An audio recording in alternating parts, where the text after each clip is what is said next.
Good morning, students of class 7, lesson 10, part 2.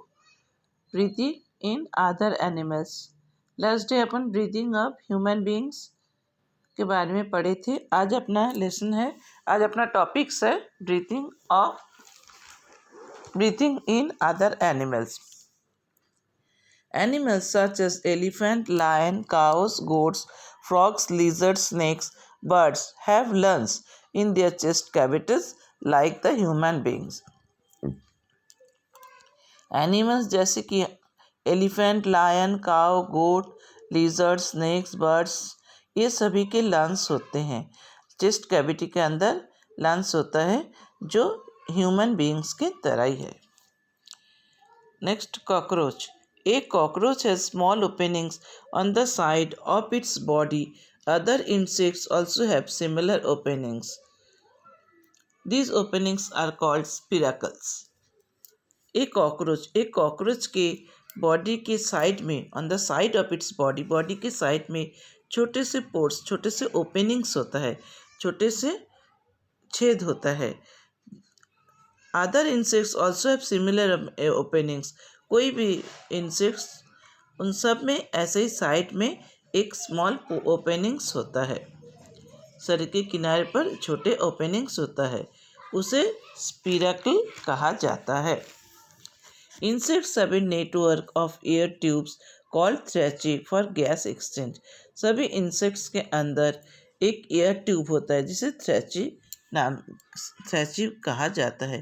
Oxygen reaches air rushes through the spiracles into the tracheal tubes, diffuses into the body tissues and reaches every cells of the body.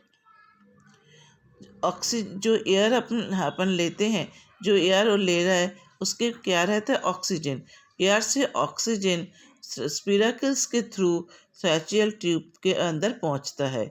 Body के side में जो whole होता है स्पिरकल्स, उसके through वो थ्रेचियल tubes में पहुंचता है और बॉडी के हर into the body tissues, body के अंदर जो टिश्यू होता है उसमें पहुंचता है. And reaches every cells of the body. Body के हर सेल में ये ऑक्सीजन पहुंचता है. And similarly carbon dioxide from the cells goes into the tracheal tubes. And carbon dioxide, ठीक सेम प्रोसेस में कार्बन डाइऑक्साइड क्या होता है, सेल से बाहर थ्रेचियल ट्यूब्स के द्वारा बाहर आ जाता है. These air tubes are found only in insects and not in any groups of animals. ये जो ट्यूब्स होता है, एयर ट्यूब्स, ये ओनली इंसेक्ट्स में ही पाया जाता है और दूसरे कोई एनिमल्स में नहीं. अपना नेक्स्ट टॉपिक से earthworm. Earthworms breathe through their skins. Earthworm किसके द्वारा, अपने स्किन के द्वारा सांस लेते हैं. The skin of an earthworms feel moist and slimy on touching. Earthworm के body skin moist and slimy, नमी और पतला होता है. Gases can easily passes through them. इतना पतला एंड नमी होने के कारण गैसेस इजीली उनके स्किन के थ्रू पासेस होता है. दो frogs have a pair of lungs like human beings. Human beings के जैसे ही फ्रॉग्स के अंदर भी लंग्स होते हैं. They can also breathe through their skins. वो अपने स्किन के द्वारा भी सांस ले सकते हैं. Which is moist and slippery. जो मॉइस्चर से भरा हुआ रहता है, गीली रहते हैं, नमी रहते हैं, and slippery.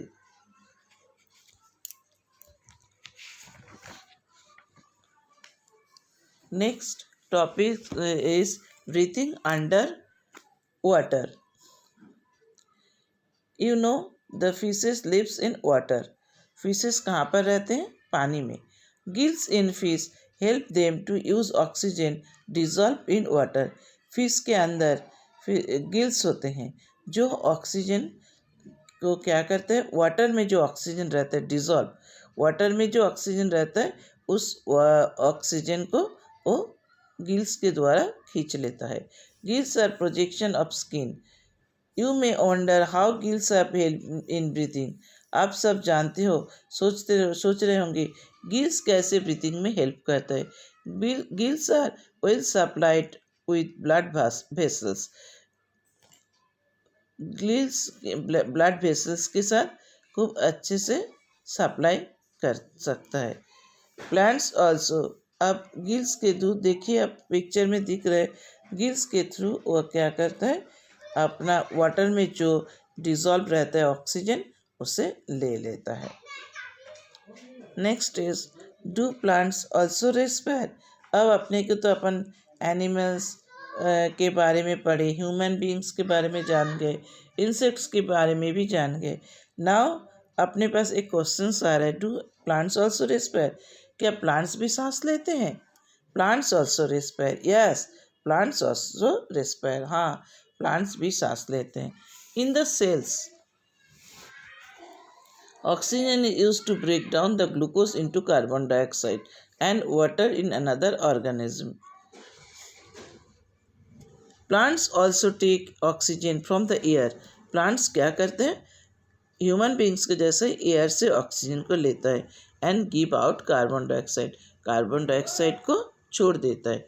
In the cells, oxygen, उनके सेल्स में ऑक्सीजन यूज होता है to break down the glucose, जो ग्लूकोज वो बनाते हैं, जो पेड़ के जो सनलाइट, हीट, इस सॉइल से लिया हुआ मिनरल्स, इसके द्वारा जो ग्लूकोज बनता है उसके लिप्स में, उस ग्लूकोज को ब्रेक डाउन करने के लिए सेल्स में ऑक्सीजन जरूरी होता है। And water is also organ, water भी जरूरी होता है। In plants each parts can independent take in oxygen from the air and give out carbon dioxide.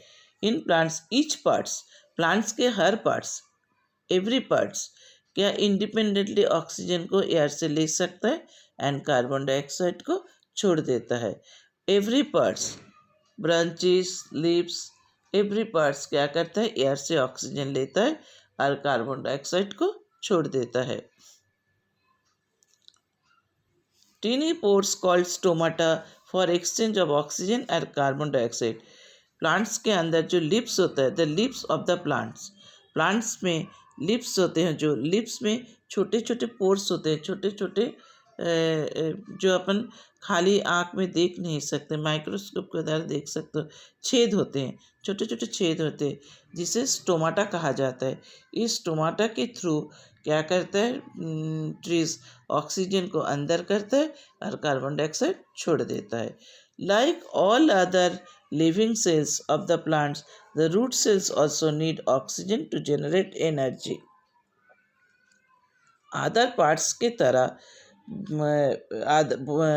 Plants के जो रूट्स होते हैं उसे भी ऑक्सीजन चाहिए, किसके लिए, टू जेनरेट एनर्जी, एनर्जी को जेनरेट करने के लिए। Roots take up air from the air spaces present between the soil particles.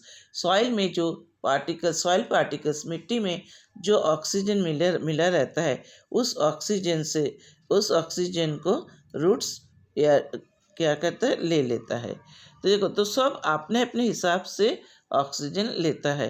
पर every parts of a plant takes oxygen, but अपने अपने तरीक़ा से। लिप्स स्टोमाटा के थ्रू लेता है, रूट्स सॉइल में मिले हुए जो ऑक्सीजन रहता है मिट्टी में, उसके द्वारा ऑक्सीजन जेनरेट करता है, ऑक्सीजन लेता है तो जेनरेट एनर्जी, एनर्जी को बॉडी पेड़ में एनर्जी को जेनरेट करने के लिए। Your lesson is completed. अब आप सब जान गए हो इस लेसन में कि all living organism need to respire to get energy to needed for their survival. जीवित